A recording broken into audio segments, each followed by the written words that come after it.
Sejam bem-vindos ao podcast Mais Mulher. Esse é o nosso espaço, espaço de mulheres, espaço onde podemos contar histórias de superação e realizações e inspirar cada vez mais diversas mulheres.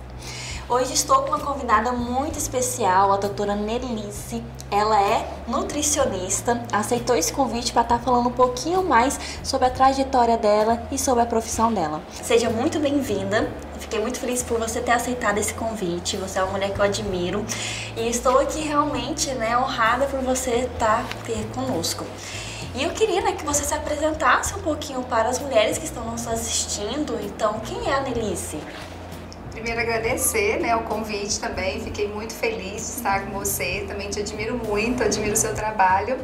E eu sou a Nelice Taia, me tornei Taia depois, Eu falo que antes eu sou a Nelice, eu me apresento filha do João Henrique e da Zilma, irmã caçula do Diogo, que isso vai formando a nossa história, E acima de tudo, a gente coloca Deus, Eu falo que antes de tudo tem Deus na nossa vida, Então eu falo que eu sou filha amada de Deus. E depois Deus colocou na minha vida uma família, um esposo, e por isso, por conta do Glauco, que eu chamo Taia. A Taia vem dele. Então por isso que agora eu uso Nelice Taia. Os japoneses costumam ser assim, de gostarem, da esposa carregar o nome, Então eu carrego o nome em função da formação da minha família. E hoje tenho 2 filhos, tenho um casal e sou nutricionista por paixão, Se eu amo o que eu faço, eu atendo nutrição, atendo consultório de nutrição há 19 anos. Então, se eu não gostasse, eu acho que eu não estaria nesse movimento todo até hoje, Então, assim, a nutrição me movimenta enquanto profissão mesmo. E eu amo ser nutricionista, amo passar esse assunto para as pessoas. E me considero uma nutricionista diferente, porque eu escuto muito isso, A gente tem uma abordagem que envolve os pacientes a entenderem um assunto com mais leveza, com mais tranquilidade, sem ser aquele raciocínio do copia e cola, que às vezes as pessoas têm dificuldade, Então, eu caminho mais ou menos nessa área. Perfeito, que mulher, Então, muito obrigada novamente por você ter aceitado. E como que surgiu essa entrada para a área da nutrição? Você tinha algum parente, já conhecia a área? Como que você entrou? Eu falo que quero ser nutricionista, desde pequenininha. É daquelas perguntas assim, o que você quer ser quando crescer? Então, eu já falava que queria ser nutricionista. Esse meu envolvimento começou na chácara. Eu fui criada na chácara no interior, Sou de Palmeiras, de Goiás. Então lá a gente cultivava horta, frutíferas, quintal grande, E eu era responsável pela salada. Então sempre eu buscava na horta fresquinho.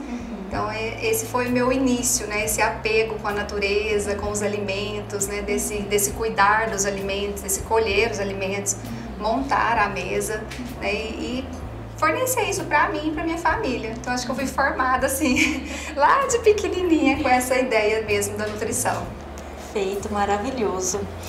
E em relação a dietas, então hoje eu queria realmente trazer para o nosso público feminino esses mitos sobre dieta, sobre emagrecimento, Então o que você traria pra gente em relação a dietas, que é ali um tema que é muito abordado hoje? Dieta, eu vejo um assunto que hoje é uma questão de excesso de informação misturado com falta de conhecimento, Porque é um bombardeio ali para todos os lados, De conteúdo, de ideias soltas. As pessoas conversam muito sobre esse assunto, em todo momento, e tem muito desse assunto nas mídias. Então, o cérebro nosso, como psicóloga, você bem estuda essa parte, o nosso cérebro ele não é bem um gravador, Ele registra memórias. E nesse registro de memórias, com tantas informações soltas, eu percebo hoje que as pessoas estão montando informações, estão criando memórias equivocadas em relação ao termo dieta. Então, a gente vê muito sofrimento. Hoje eu perguntei a uma paciente, que eu sempre pergunto isso no consultório, o que significa dieta para você? E eu perguntei para ela e ela me traz a seguinte resposta: dieta para mim é prisão. E a gente escuta isso, né? Que é sofrimento, restrição, prisão, né? Eu até antes de perguntar, eu deixo a pessoa à vontade em dizer que talvez não saiba me responder. Falo assim, olha, eu vou te fazer uma pergunta importante que talvez você não saiba responder. E você pode responder não sei ou tentar elaborar uma resposta. Tem pessoas que têm tantos traumas, tantos conflitos emocionais em relação ao assunto dieta, que às vezes ela dá uma travada assim para me responder e realmente prefere dizer que não sabe explicar, que não consegue formular uma resposta. Pensa, uma coisa com tanto conteúdo e a pessoa não sabe formular, né? Então eu vejo isso hoje como um grande problema da sociedade como um todo. Eu acho que um problema a nível mundial mesmo, né? Essa distorção, esses mitos, né?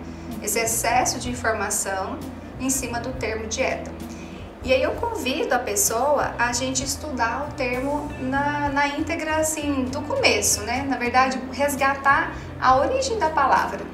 E por acaso você já parou para pensar qual é a origem da palavra dieta? Para a gente tentar construir um pensamento melhor sobre o assunto? E aí essa pessoa que me respondeu, né, que era uma prisão, vai ler junto comigo lá no Google, né? A origem da palavra dieta, né? Então é uma boa ideia, não é? Sim, perfeita. A gente pode fazer ao vivo, né? Assim, buscar a origem da palavra dieta. A gente Vamos buscar a origem da palavra dieta pra gente entender. E isso faz toda a diferença, porque a pessoa, ela pesquisa, ela lê o que significa, né? A palavra dieta tem a origem no latim, normalmente eu coloco a pessoa para ler junto comigo, a gente tá um pouquinho longe. Tem origem no latim dieta, que vem do grego diaita, que significa modo de vida. Quando ela entende, né, e lê aqui comigo, que é uma verdade, né? Nem fui eu que inventei, né? A gente só tá trazendo a origem da palavra. Então, quando ela entende essa verdade, que é modo de vida, eu costumo dizer que tem uma expressão similar, que todos esses pacientes fazem uma cara assim. Parece que tá um pouco mais confortável. Normalmente ergue uma sobrancelha e dá uma cara de conforto, né? Então tira aquele peso, né? Aquele fardo ali da prisão, da restrição, da dificuldade, né? De seguir aquele plano. Porque a gente não é um cérebro copia e cola, né? E nisso a pessoa começa a ampliar a visão, né? Que é o que a gente defende, né? Vamos ampliar a visão. Eu falo assim, amplia a visão em relação ao assunto. Se dieta é um modo de vida, quer dizer que a gente tem que encontrar algum tipo de coerência, claro, fazer boas escolhas por vários motivos, né? De proteção ao nosso corpo, de cuidado em relação à nossa saúde. Claro que a gente tem que fazer escolhas assertivas, mas sendo um modo de vida, a gente quebra aquele raciocínio de que ora estou de dieta e ora não estou de dieta. Então a gente vai conseguir um caminho um pouco mais seguro, né? De uma estrada coerente, de uma dieta como modo de vida, e a pessoa consegue se encontrar mais confortável com esse raciocínio. E consegue começar a escutar os motivos de fazer essas escolhas, né? E aí a gente encaminha para a psicóloga nos ajudar, porque tem que fazer uma transformação da mente, né? São drives mentais, né? Eu falo que é uma neuromodulação. Para a gente conseguir seguir, então, um modo de vida coerente, a gente seguir uma dieta coerente, a gente tem que fazer uma modulação neurológica. A gente tem que mudar o formato de ver as coisas, a atenção em relação às coisas. E as pessoas normalmente, né, graças a Deus, conseguem, né, seguir ali um plano e alcançar os objetivos. Que explicação maravilhosa, né? Então, dentro do consultório, né, atendendo como psicólogo, eu sempre trago esse processo realmente de projeto de vida. Então, dieta nada mais é do que um estilo de vida, um modo de vida, né? É o estilo que eu vou seguir daqui pra frente. Então, não se limita ali a apenas 6 meses, 4 meses, né? Então, é um processo realmente que você vai levar ao longo de toda a sua vida e, como consequência, atingir o emagrecimento e atingir saúde. E a gente vê também muito essa onda de dietas da moda, né? O que você acha sobre dieta da moda? Funciona, não funciona? Quais que são os riscos? Eu penso que tem que ter muito cuidado com esse modismo, né? Porque vai na onda ali daquela situação que a pessoa viu. Mas será que serve para mim? Né? Será que é assertivo para mim? Eu vejo às vezes alguém posicionando, por exemplo, uma dieta low carb, mas posiciona isso no jantar e aí de repente vai para academia de manhã em jejum. Então mistura a moda do low carb à noite e mistura a moda do jejum na sequência. E vai pro treino sem fazer carboidrato de pré-treino. A minha nutricionista tá aqui perto, né?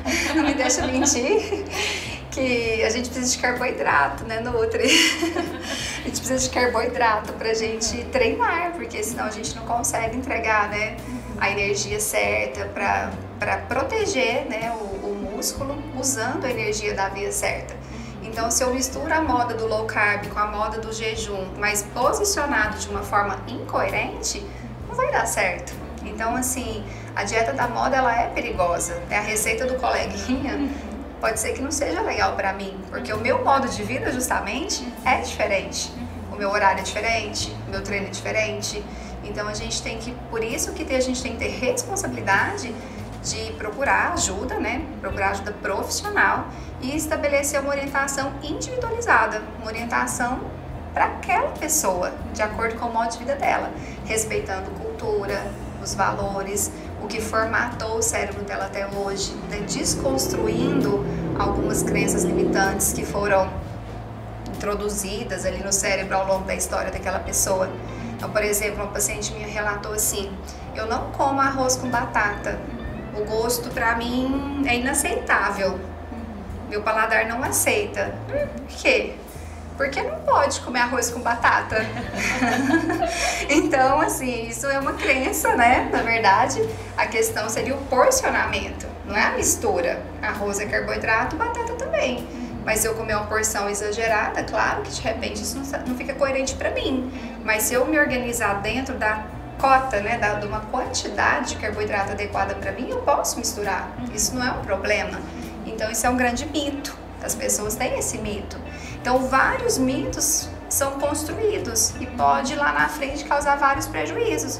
Porque vamos supor, essa mesma pessoa que não come por conta dessa crença, vai numa casa e alguém faz uma batata assada de um jeito lá diferentão e ela interessa.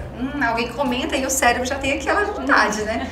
Essa batata tá tão gostosa. E aí o arrozinho com alho também tá tão bom. E aquela pessoa limitada, aquele pensamento, pensa, poxa, eu tenho que escolher. Então aí ela acaba se limitando em fazer uma degustação dentro de uma quantidade coerente e cria-se um raciocínio de restrição.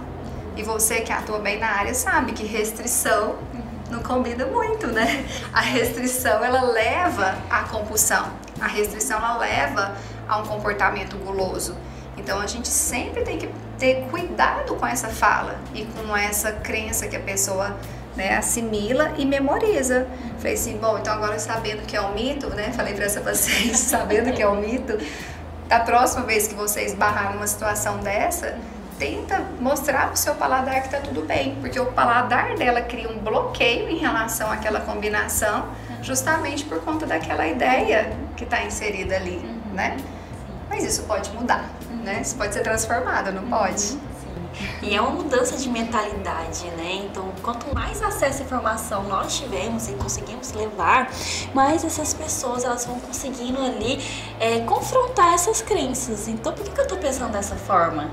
Por que realmente ali essa mistura não pode? De onde veio isso, né? De onde veio essa crença? Então, quando a gente trabalha realmente mostrando para o nosso paciente que aquilo ali não condiz, né, realmente com o que é real, com estudos ali científicos, né, ele vai trazer uma nova percepção e, como consequência, mudando ali a mentalidade, atingindo novamente emagrecimento, saúde, bem-estar. E, Nelise, eu vejo muitos dos meus pacientes, né, reclamando de um ato alimentar específico, que é o comer noturno, né? Então, aquele comer exagerado no período mais noturno. Você também percebe isso na sua prática clínica? Como que a gente poderia ajudar esses pacientes? Por que que isso acontece? Eu percebo isso sim, e creio que isso acontece porque a pessoa hoje em dia, ao longo do dia, está muito corrido para todo mundo, né? A gente não responde o WhatsApp, a gente deixa uma mensagem importante às vezes para trás e todo mundo tem uma resposta unânime, né? Ah, porque tá corrido. E nessa correria das nossas necessidades mesmo de vida, né? Que a vida atual é uma vida diferente. É uma vida com mais movimento, com mais necessidade de multitarefas, né? Isso é um fato, né? Mas as pessoas então não se organizam, né? Não evoluíram nesse ponto de organizar a conduta alimentar ao longo desse dia. E aí come mal ao longo do dia. Quando chega em casa, essa pessoa certamente está aí com fome mesmo, né? Porque não comeu direito, não lanchou direito, de repente nem almoçou direito. Então, tá com fome. Se ela tá com fome, e aí para piorar o cenário, às vezes ela chega em casa e não consegue uma energia, disposição de criatividade de montar um jantar bem bolado, né? Um jantarzinho que envolva carboidrato, proteína, colorido. Isso não acontece. Aí fala assim, ah, é porque eu não tenho um cardápio. Não, isso não acontece porque eu não tenho, às vezes, o hormônio adequado de ter a criatividade. Se eu não tiver dopamina, por exemplo, como que eu tenho criatividade de bolar o jantar? Então, a falta do hormônio adequado faz com que essa mente não queira produzir mais, porque já está esgotada das outras atividades. E aí é mais fácil pedir uma comida qualquer, mais rápida, né, ali, ou comer um lanchinho. E aí esse lanchinho não engloba uma entrega tão legal de nutrientes mesmo. Come, por exemplo, um pão com queijo e pronto, né? Uma bolacha, às vezes acontece, né? Um biscoito ali qualquer e um copo de leite. A gente vê pessoas fazendo isso muito como opção de janta. Eu não janto, né? Eu como um lanche. E esse lanche normalmente envolve alguma coisa de padaria e uma coisa mais prática. E com isso não há uma entrega adequada dos nutrientes, muito menos uma sensação de saciedade, porque eu não alimentei direito mesmo.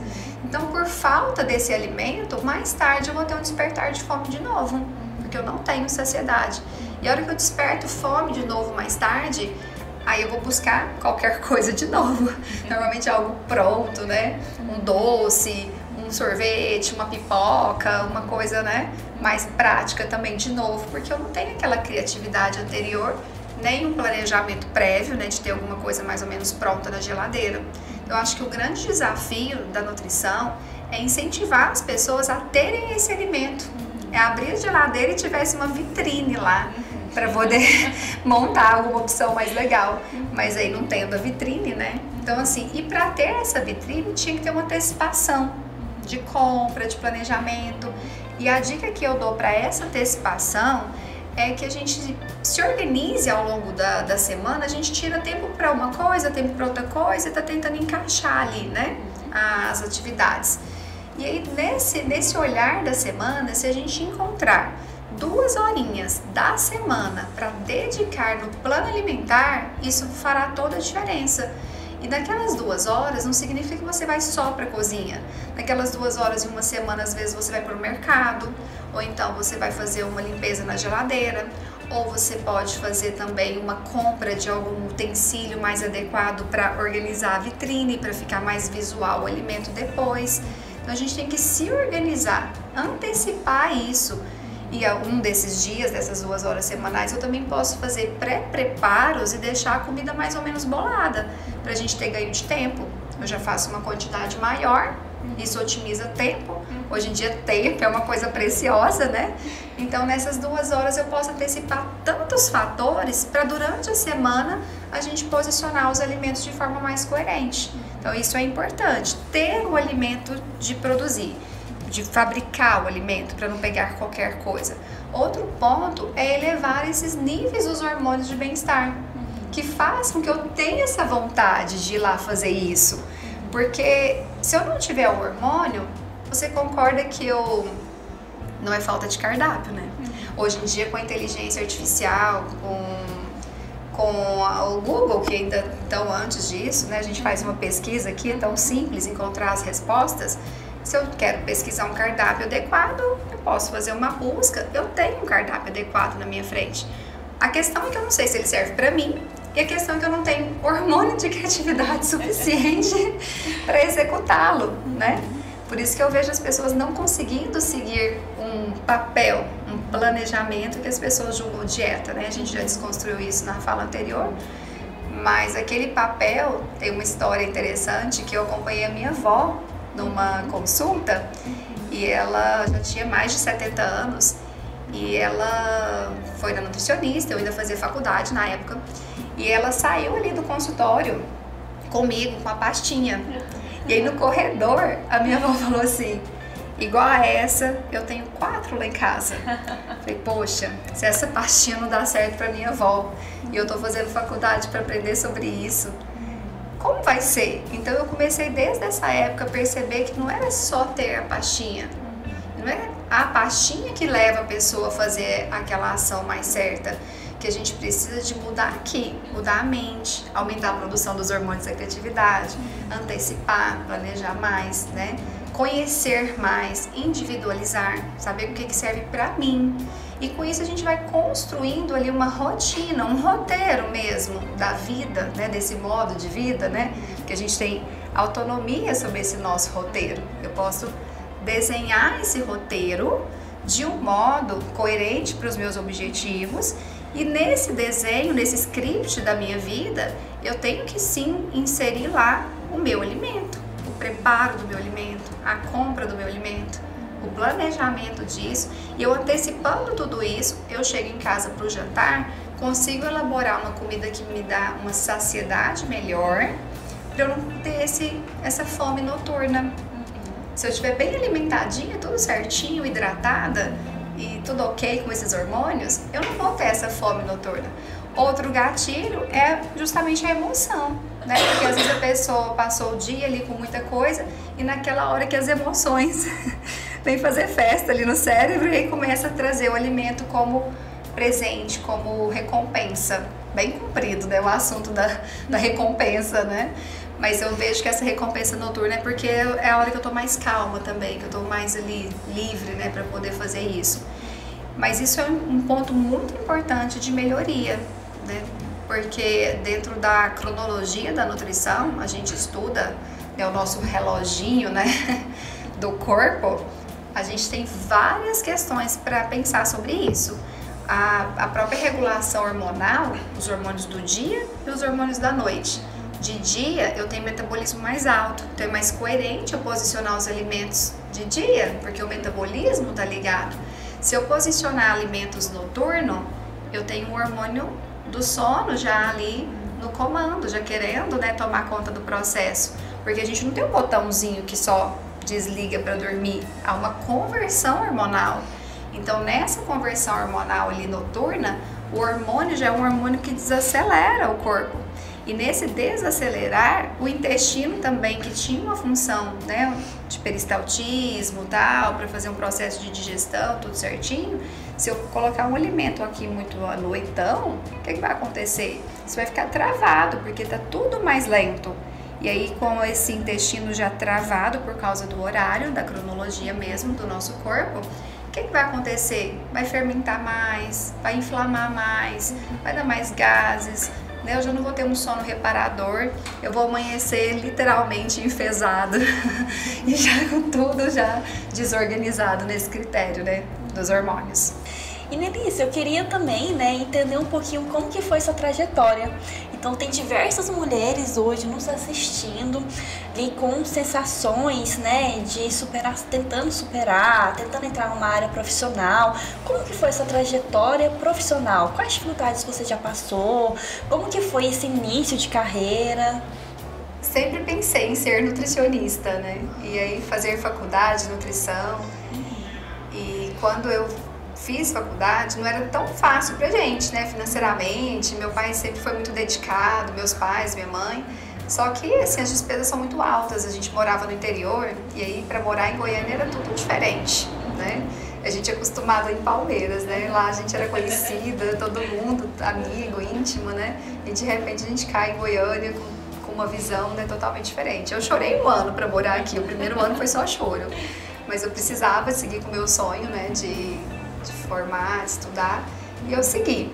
E eu segui, assim, me organizando também do ponto de vista de empreendedorismo, da parte financeira. Precisava de ter dinheiro para pagar as contas para ajudar. Então eu trabalhava como promotora de vendas também no mercado, além da faculdade. E eu também vendia brigadeiro no intervalo da faculdade. Eu fazia 40 bombons. Todos os dias à noite eu fazia a massa do brigadeiro e no outro dia eu enrolava esse brigadeiro, fazia com recheio e sem recheio. Outro dia eu encontrei uma pessoa dessa época. Ele falou assim: nossa, você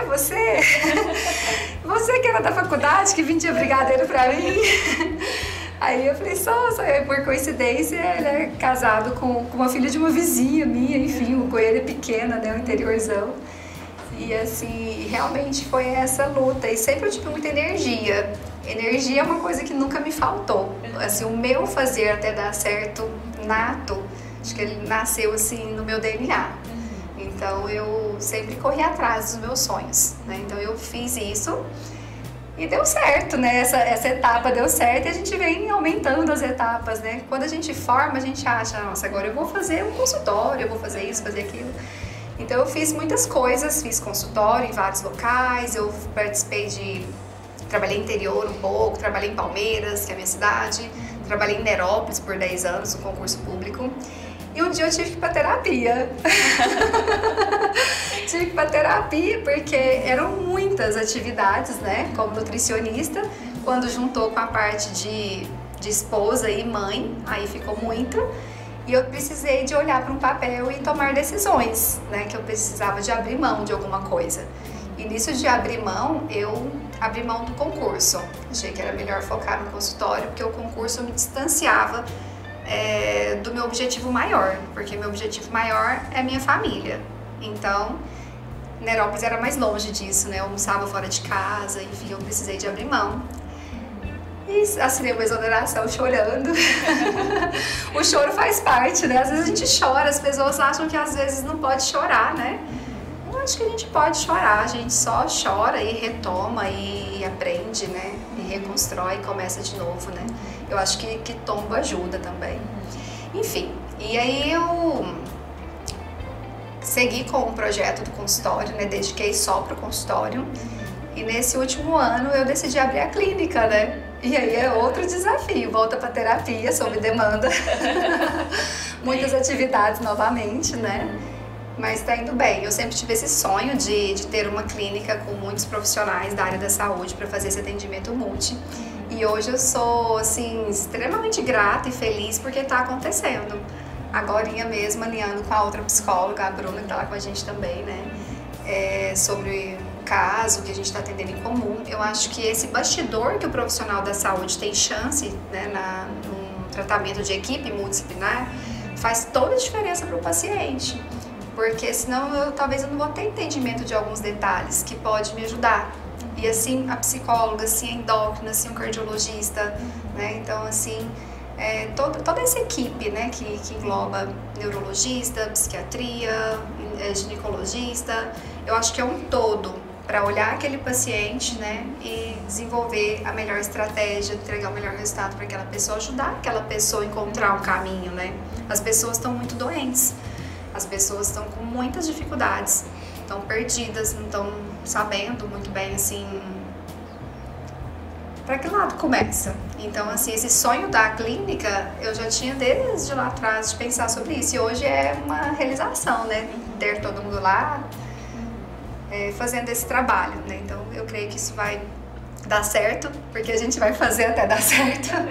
E essa é a minha trajetória profissional, né? Em família sempre foi minha prioridade, como eu falei, e a gente também vê, graças a Deus, né, as crianças crescendo, dando certo, estudando, né? Eles sabem alimentar muito bem, eu sou super feliz, né, que eles alimentam direitinho, gostam de tudo, a gente não precisa de neurose, né, de restrições, a gente não trabalha em cima dessa linha de raciocínio. Então eu vejo as coisas hoje, nesse momento, que eu tô com 40 anos, construir uma história, né? A Nelise construiu uma história. Então eu penso que às vezes uma pessoa, que você me perguntou, a mulher lá, que tal, né? Uma pessoa às vezes até com menos idade ou mais, enfim, pensando em construir alguma coisa, a gente tem que colocar o fazer até dar certo na mente, dentro do que é coerente, né? Dentro do que é certo, claro, e fazer até dar certo. E aí eu acho que essa é a mensagem principal, independente dos desafios, né? Uma época, meu esposo fazia um esporte, né? De andar de moto, de trilha, de cross, né? Mas vai em trilha, sobe morro, desce morro. E aí eu fui também. E aí cai, né? Porque moto cai. Mas assim, eu achei o esporte incrível, porque a moto é um esporte que a gente vai paramentado, né? Com um monte de roupa. E aí quando cai, a gente entende que não machuca porque a gente tá parametrado. Então se não for uma coisa muito, né, extraordinária, não vai machucar não. Eu nunca machuquei, graças a Deus. Mas a gente caía e levantava e seguia, né? Então assim, tem a Bárbara Neves, que é uma profissional dessa área do off-road, né, de moto. Ela é minha paciente também, uma gracinha. E ela, assim, é um grande exemplo pra mim disso também, de superação, né? De caiu, levanta, de vamos seguir, vamos em frente. Então, acho que a gente tem que se inspirar, né, nessas pessoas, né? E hoje é isso. Se a gente puder, né, inspirar as pessoas a seguir em frente, a fazer até dar certo, aceitar que tem tombo mesmo, que tombo fortalece, faz parte da vida. E nessa ideia da alimentação, voltando para o nosso assunto da nutrição, a gente tem que ter cuidado mesmo, porque senão a gente não vai conseguir executar o que a gente precisa por falta de cognitivo, por falta de nutriente, por falta de força, mesmo por falta de gasolina, né? O carro não roda. Muito bom. Que história maravilhosa que a gente acabou de ouvir da doutora Nelise. Eu quero mais uma vez agradecer por você ter aceitado o nosso convite.